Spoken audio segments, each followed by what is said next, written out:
پوچھوں؟ پوچھیں. حضور، آپ نے سورت مریم کے درس میں فرمایا تھا کہ اللہ تعالیٰ کی صفات میں سے رحمان اللہ کی دوسری بڑی صفت ہے. حضور اس بارے میں کچھ تشریح فرمائیں. کیا دوسری صفت ہے؟ جی، اللہ کے بعد رحمان آپ نے فرمایا تھا سورت مریم کے درس میں. ہاں، رحمان کیا ہے؟ دوسری بڑی صفت ہے اللہ تعالیٰ کی. اللہ کے نام کے بعد ہاں جی. رحمان نام جو ہے، ہاں جی. صرف اسی نام سے اللہ کو کئی دفعہ قرآن کریم میں پکارا گیا ہے. جی. تو اللہ کا دوسرا نام ہے رحمان. ہاں جی. اور خدا تعالیٰ کے چونکہ سارے نام صفاتی ہیں، صرف رحمان صفاتی نام نہیں بلکہ تمام نام صفاتی ہیں.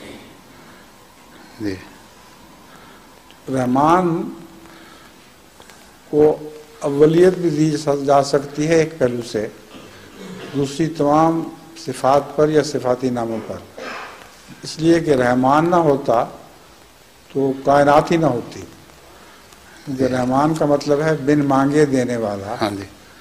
تو مانگنے والے تو رسول اللہ صلی اللہ علیہ وسلم خدا تعالیٰ کے خون کے بعد پیدا ہوتے ہیں. پہلے کون خدا سے کہنے گیا تھا کہ ہمیں پیدا کرو؟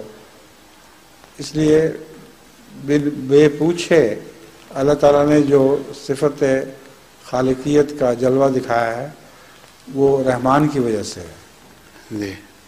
تو یہ مجھے پتہ نہیں میں نے کیا کہا تھا، آپ کس طرف اشارہ کر رہے ہیں، مگر رحمان اللہ کے بعد نمبر 2 نام رحمان ہے. ہاں جی. اسی لیے قرآن کریم میں آتا ہے بسم اللہ الرحمن الرحیم. ہاں جی. پہلے رحمات آتا ہے پھر رحیم آتا ہے. جی.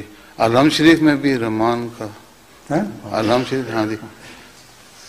جی، جزاک اللہ.